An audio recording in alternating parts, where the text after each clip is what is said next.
اولیاء کرام کی شان بڑی نرالی ہے، اللہ کا ایک خاص انعام ہے یہ اولیاء اللہ، اللہ کا ایک خاص انعام ہے یہ اولیاء اللہ، زمانہ جسم ہے اور جان ہے یہ اولیاء اللہ۔ ایک خاتون ولیہ کا ذکر خیر سنتے ہیں، کیا کمال کی خاتون ہے، کیسی عبادتیں ہیں، کیسی ریاضتیں ہیں۔ وہ کون ہیں؟ حضرت رابعہ بصریہ رحمۃ اللہ تعالی علیہا۔ آپ کے بارے میں آتا ہے کہ آپ زاہدہ، نیک و پارسا اور خوف خدا والی خاتون تھی، دن کو روزہ رکھتی اور تلاوت قرآن پاک کیا کرتی۔ آپ کے سامنے جب کوئی جہنم کا ذکر کرتا تو خوف خدا کے باعث بے ہوش ہو جایا کرتی۔ آپ نے ننگے پاؤں بیت اللہ کا حج کیا، کعبہ مشرفہ پہنچی تو ہیبت اور خوف کے مارے بے ہوش ہو گئی۔ آپ خوب عبادت اور ریاضت کیا کرتی، نیند کا غلبہ ہوتا تو ٹہلنا شروع کر دیتی اور خود سے فرماتی، رابعہ یہ بھی کوئی نیند ہے، اس کا کیا مزہ، اسے چھوڑو اور قبر میں مزے سے لمبی مدت کے لیے سوتی رہنا۔ آج تو تجھے زیادہ نیند نہیں آئی لیکن آنے والی رات خوب نیند آئے گی، ہمت کرو اور اپنے رب کو راضی کر لو۔ آپ نے 50 سال اسی طرح گزار دیے، نہ تو کبھی بستر پر لیٹی اور نہ کبھی تکیہ سر پر رکھا، اور اسی حال میں آپ کا انتقال ہو گیا۔ جی ہاں میرے پیارے اسلامی بھائیوں، اس طرح بھی اولیاء کرام نے عبادتیں کی ہیں۔ ایک وہ تھے کہ سونے کو غفلت سمجھتے تھے، ایک ہم ہیں جو اٹھتے ہی نہیں ہیں، سو جائیں تو کوئی اٹھا نہیں سکتا ہے، لوگوں کی فجر قضا ہو جاتی ہے اور وہ جب آرام کے لیے جاتی تو خیال آتا کہ نیند میں وقت ضائع کیوں کروں، قبر میں آرام کریں گے۔ وہ کہتے ہیں نا شاعر، جاگنا ہے جاگ لے افلاک کے سائے تلے، یعنی جاگنا ہے نا تو آسمان کے سائے تلے جاگ لو، یہاں عبادت کر لو، یہاں غفلت کی نیند سے اٹھ جاؤ۔ جاگنا ہے جاگ لے افلاک کے سائے تلے، حشر تک سوتا رہے گا خاک کے سائے تلے۔ ادھر جاگنا ہے، ادھر گناہوں سے بچنا ہے، ادھر عبادت کرنی ہے تاکہ قبر میں آرام مل جائے۔ آپ کو معلوم ہے ایک بزرگ بڑی پیاری بات فرماتے تھے، زمین کے اوپر کام اور زمین کے اندر آرام۔ ایسی زندگی گزارو، اتنا کام کر لو اچھا زمین کے اوپر کہ زمین کے اندر آرام ہو جائے۔ زمین پر ایسے کام مت کرنا کہ زمین کے اندر مار پڑے۔ یہ بات سمجھنے والی، آپ کو پتہ ہے جو اللہ والے قبر میں جائیں گے نا، گناہگار کو تو قبر ایسے دبائے گی کہ اس کی پسلیاں ٹوٹ پھوٹ کر ایک دوسرے میں پیوست ہو جائیں گی، سانپ اور بچھو آئیں گے، مگر جن سے اللہ راضی ہوتا ہے نا ان کو پتہ کیا کہا جائے گا، نم کا نومت العروس، سو جا کہ جیسے دلہن سوتی ہے۔ ایسے بھی لوگ ہوں گے جن کو قبر میں باقاعدہ آرام ملے گا۔ ہم اللہ سے دعا کرتے ہیں کہ ہماری قبر کیڑوں والی نہیں بلکہ رحمتوں کی کھڑکی والی بنا دے، ہمیں جہنمی کفن نہیں جنتی کفن کا بستر مل جائے اور ہم قیامت تک چین کی نیند سوتے رہیں، نبی پاک کے جلووں میں گم رہے۔ حضرت رابعہ بصریہ کی کیا شاندار باتیں ہیں۔ ایک بار آپ کے گھر میں ایک چور آ گیا، اچھا آپ تھی بڑی نیک پارسا، آپ کے پاس کوئی سامان ہی نہیں تھا، چور آ کے حیران ہو گیا کہ گھر میں چوری کیا کروں، ایک لوٹے کے سوا کوئی چیز ہی نہیں تھی پورے گھر میں۔ اس کمرے میں گیا، ادھر گیا، بہت تلاش کیا، کچھ بھی نہیں ملا۔ اب جب دیکھا کچھ نہیں ہے تو باہر نکلنے کا ارادہ کیا، حضرت رابعہ بصریہ نے اسے دیکھ لیا۔ آپ نے فرمایا کہ اگر تم چالاک اور ہوشیار چور ہونا تو کوئی چیز لیے بغیر نہیں جاؤ گے۔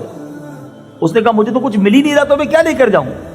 تو آپ نے فرمایا کچھ نہ کچھ تو تم لے کر جاؤ گے، ایسا کرو جو لوٹا تمہیں نظر آئے نا اس سے وضو کرو اور کمرے میں داخل ہو جاؤ، 2 رکعت نماز ادا کرو، کچھ نہ کچھ تم لے کر جاؤ گے۔ اب چور نے کہا کچھ تو مل نہیں رہا، چلو جو یہ کہتی ہے وہی کر لیتا ہوں۔ لوٹا اٹھایا، وضو کیا، کمرے میں گیا اور نماز کے لیے کھڑا ہو گیا۔ یہ نماز کے لیے کھڑا ہوا، بی بی رابعہ بصریہ نے اللہ کی بارگاہ میں ہاتھ اٹھا لیے، کہا یا اللہ یہ میرے پاس آیا، اس کو ملا کچھ نہیں، میں نے تیری بارگاہ میں کھڑا کر دیا ہے، اللہ تو فضل و کرم سے محروم نہ کرنا، تو اسے خالی نہ لوٹانا۔ جب وہ نماز سے فارغ ہوا تو اس کو اتنا مزہ آیا، عبادت کی ایسی لذت مل گئی، وہ رات کے آخری حصے تک نماز ہی پڑھتا رہ گیا، نفل پڑھتا رہا۔ اب جب صبح کا وقت قریب آیا تو بی بی رابعہ بصریہ اس چور کے پاس گئی کہ کر کیا رہا ہے؟ تو وہ سجدے کے اندر اپنے آپ کو ہی ڈانٹ رہا ہے، اپنے نفس کو ڈانٹ رہا ہے، یعنی اس مرتبے پر پہنچ گیا کہ اپنا احتساب کرنا شروع کر دیا کہ اے نفس، کہ میرا رب کریم جب تجھ سے پوچھے گا کیا تجھے حیا نہ آئی کہ تو میری نافرمانی کرتا رہا، میری مخلوق سے گناہ چھپاتا رہا، اب گناہوں کی گٹھڑی لے کر میری بارگاہ میں آیا ہے، جب وہ مجھ پر غضب کرے گا اور اپنی بارگاہ رحمت سے دور کر دے گا تو میں کیا جواب دوں گا؟ آپ نے اس سے جب وہ نماز سے فارغ ہوا تو بی بی رابعہ نے پوچھا بتاؤ رات کیسی گزری؟ تو کہتے خیریت سے گزری، عاجزی اور انکساری کے ساتھ میں اپنے رب کریم کی بارگاہ میں کھڑا رہا، اس نے میرے ٹیڑھے پن کو درست کر دیا، میرا عذر قبول فرما لیا، میرے گناہوں کو بخش دیا اور مجھے میرے مطلوب و مقصود تک پہنچا دیا۔ پھر وہ شخص چہرے پہ حیران و پریشانی کے آثار لیے چلا گیا۔ اب سنو پیارے اسلامی بھائیوں، اب جو اگلا پیراگراف ہے نا، اللہ اکبر، یہ بڑوں کی بڑی باتیں ہیں۔ حضرت رابعہ بصریہ نے اب اللہ کی بارگاہ میں پتہ ہے کیا کہا؟ پھر ہاتھ اٹھائے کہ یا اللہ، یہ شخص تیری بارگاہ میں ایک گھڑی کھڑا ہوا، تو نے اسے قبول کر لیا، میں تو کب سے تیری بارگاہ میں کھڑی ہوں، کیا تو نے مجھے بھی قبول کیا یا نہیں؟ یا اللہ میں بھی تو تیری بندی ہوں۔ یعنی یہ نہیں کہ اپنا کمال سمجھا، آپ کہہ رہی مولا اس کو تو نے قبول کر لیا، میں تو بہت عرصے سے تیری عبادت کر رہی ہوں، مولا مجھے بھی تو قبول فرما لے۔ اب غیب سے آواز آئی، اے رابعہ ہم نے اسے تیری وجہ سے ہی قبول کیا ہے، تیری وجہ سے ہی اپنا قرب عطا فرمایا ہے۔ ہائے ہائے ہائے، یہ ہوتے ہیں اولیاء کرام، چور آئے نا اس کو ولی بنا دیتے ہیں۔ نگاہ ولی میں وہ تاثیر دیکھی، نگاہ ولی میں وہ تاثیر دیکھی، بدلتی ہزاروں کی تقدیر دیکھی۔ آتے ہو نا مزار پر ضرور آیا کریں ہیں، اور ان کی نگاہ ولایت کی تمنا بھی کیا کریں، اور پھر ہمارے اندر تبدیلی بھی آنی چاہیے نا۔